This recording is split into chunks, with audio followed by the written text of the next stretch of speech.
Ladies and gentlemen, please welcome Editor-in-Chief, Etienne GERNELLE, along with Minister of State for Development and Francophony, Annick. On a Annick GIRARDIN. Bien, bonjour à tous. Bienvenue, Madame la Ministre, au New York Forum Africain. I'd like to welcome you all. Welcome, Annick GIRARDIN, to the New York Forum Africa. And it's very interesting speaking to you because you are responsible for development and Francophony and as a Secretary of State in France. So what does it mean to be a Minister of Francophony when we're seeing that here we are in Africa? We can see that if we believe in the projections by the United Nations, that you're becoming a minority, actually. Yes, exactly. We are a minority because the French language, we have it here in Africa, but it's a minority. But of course, the hope of Francophony is also Africa. We have said that there are going to be 750 million people speaking French in the year 2050. This is a promise, but are we going to be able to achieve that? Well, I think we're going to have to invest more in education. If we're talking about the overseas territories, for instance, I was located in North Africa, and so I am not, I think that the French is still very important, and I'd like to say to my friends here in Africa that you've got to continue to defend the French language. And if you're in the business sector or in any kind of a professional sector, I think that this French language will continue to be stronger and stronger, and in terms of the business community. And in March, last March, you said that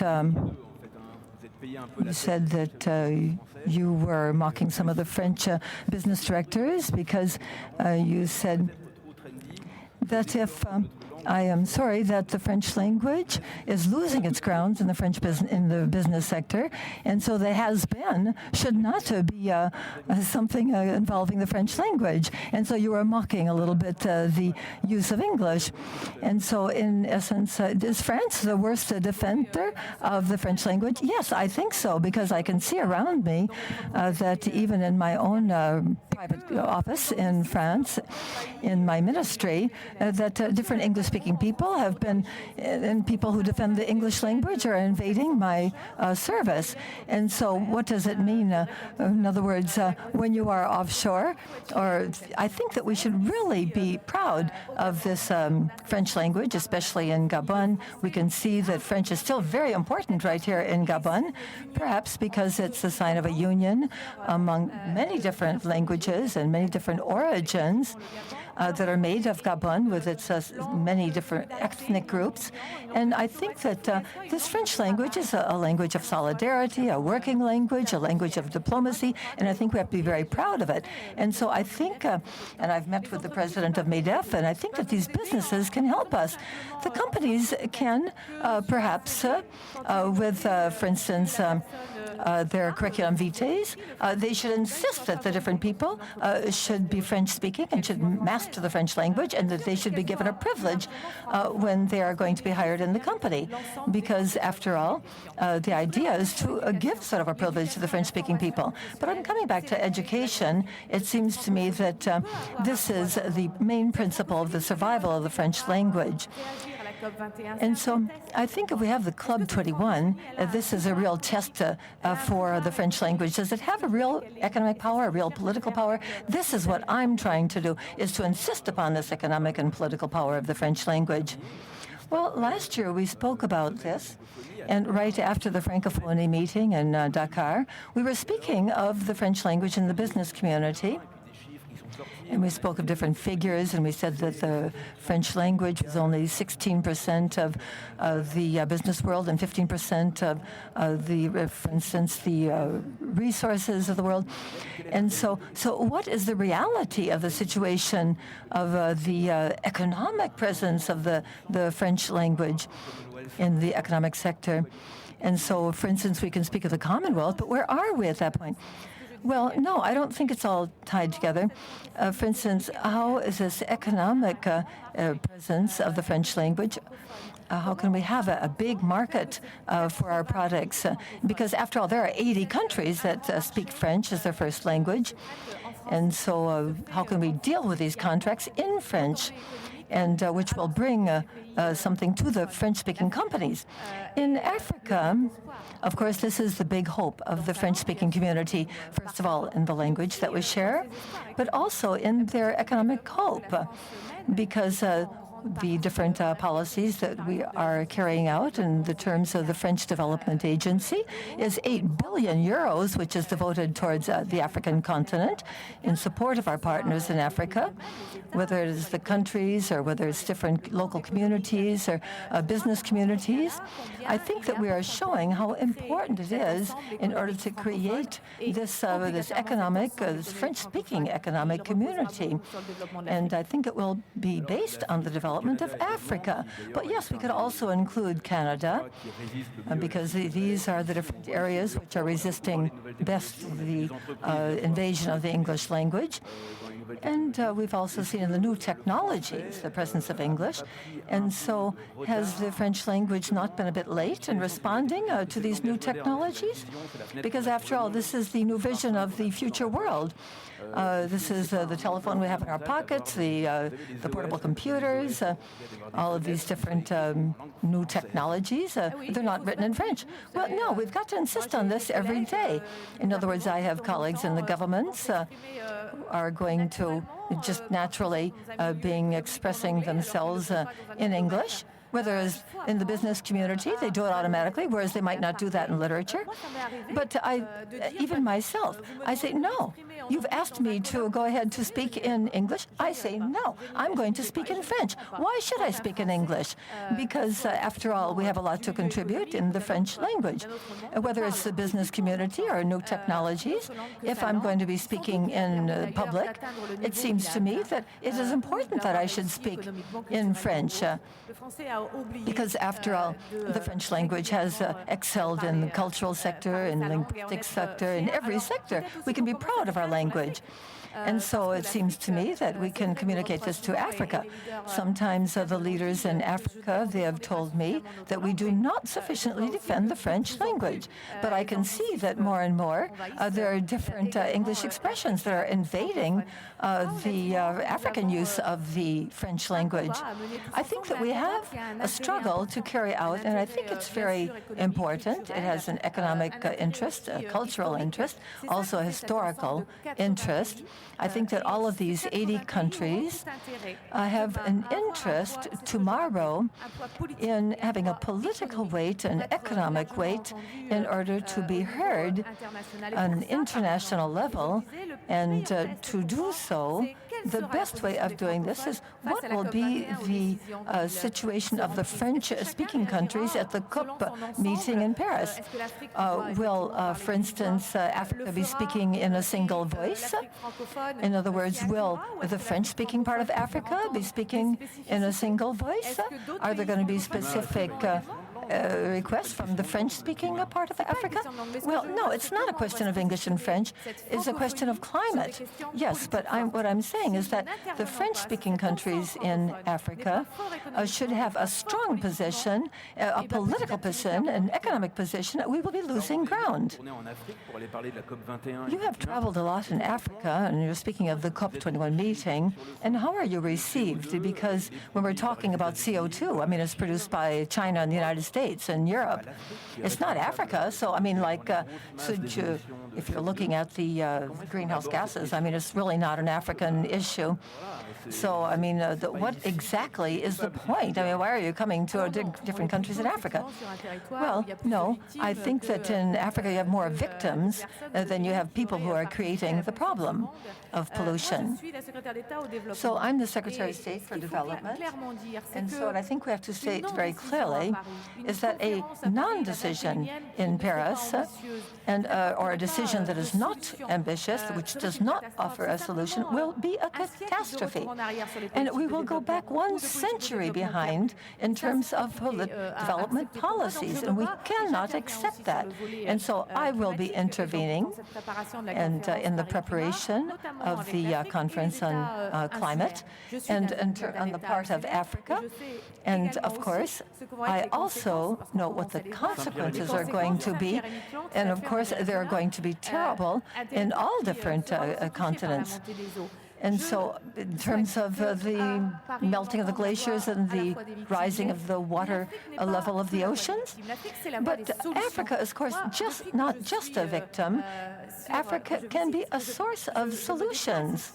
And this is one of the reasons I've come to Africa, whether it's been in Ethiopia or Kenya or in, for instance, discussing renewable energies and the different objectives that have been defined by these countries, whether it's in West Africa or Niger with the restoration of different lands, or in Burkina Faso with improved living conditions. I see Africa filled with solutions which are brought by young people, by the women of Africa, by the different governmental leaders.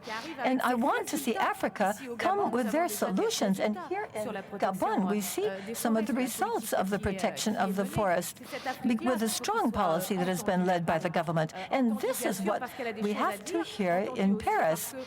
And we must listen to this voice of Africa in order to come to an ambitious solution in Paris. And so I think it is important to listen to this African voice, not just to Africa that is developing, but also to the youth in Africa, the demographic growth of Africa, and of course the developing economies of Africa, and of course France, which is of course the historical partner of all of French-speaking Africa. And so I think that we have to allow this African voice to have its place, its cultural place, its economic place, its linguistic place in the Paris meeting. And so we often say we need Africa, but of course, well, we need everybody in Paris at the meeting. But it's a question of the solidarity. And our northern countries, which are the polluters, we need the solidarity of the world.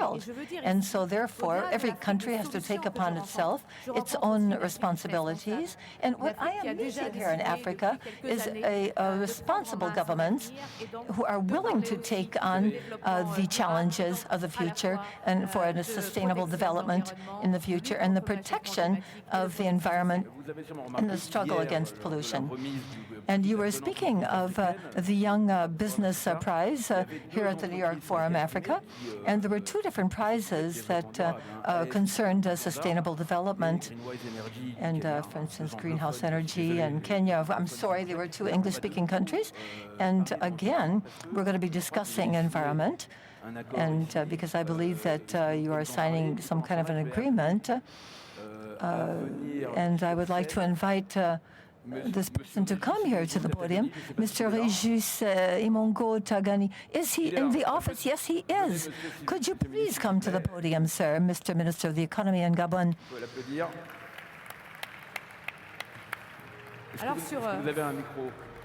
Yes, we have a microphone for you. Please have a seat, sir. And could you please tell us what it is about? Well, under the force of the President of Gabon, we have a policy here in Gabon, which has existed for the past few years, and the objective, of course, is the preservation of biodiversity. We've seen it through the forest, and we've also seen it through the struggle against the massacre of the elephants and also the trafficking of ivory. Of course, we can see the important role of Gabon. And so through the French Development Agency, which of course works together with Gabon in terms of the struggle against the warming of the planet. And we're also going to sign a protocol agreement with the Gabonese government for 18 million euros, which will help Gabon in their objectives in this sense. And I would like to conclude my words by saying saying that through the great events, what we are writing is the world of tomorrow. And so as we are writing this history, this is the world that we are hoping for instance, on the horizon of 2030 or 2050, without pollution and without poverty. And so all of these things, what we want to do is to feed into this hope, and especially to the young people. Yes, well, I would like to discuss the signature of this agreement, especially in terms of the struggle against illegal killing of animals, because if we are confronted with the problem of the devastation of the plantations, the local village people, and that's why they are in favor of sometimes of killing the elephants, we must also protect the local village people who sometimes prefer the killing of the elephants, and so we have to do something for the village people as well as protect the elephants. And so I believe this is something which is going to be set up very soon. Yes, when we are going to sign this agreement, it means that we are going to be setting up the different objectives, because we have had several months of work that have led into the preparation of the signing of this agreement. And so now we have decided that this is the time that we have to go further. And so in 2050, in the year 2015, we know that we have to actively engage in this and not just speak. Absolutely. Well, the action will be immediate, because one part of the funds has already been set up. I believe 10 million euros that has been made available. And so I believe that this is going to be active very quickly. Well, I'd like to thank both of you, and perhaps our time is running out.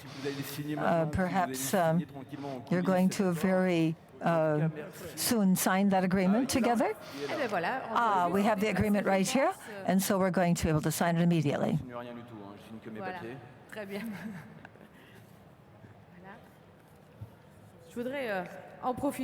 I'd like to take advantage also to thank all the people from the French Development Agency here in Gabon, who have allowed for all the different actions that we are now concluding in terms of this partnership.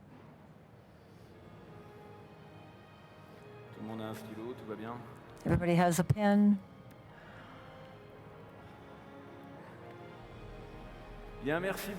Thank you very much, both of you. Yes, we're going to be signing two different copies, if you like. So I'm sorry, I'm not used to signing protocols. It's not my specialization. Well, yes, absolutely. Both countries have to have an original. Bravo. Bravo. Et merci beaucoup. Thank you very much.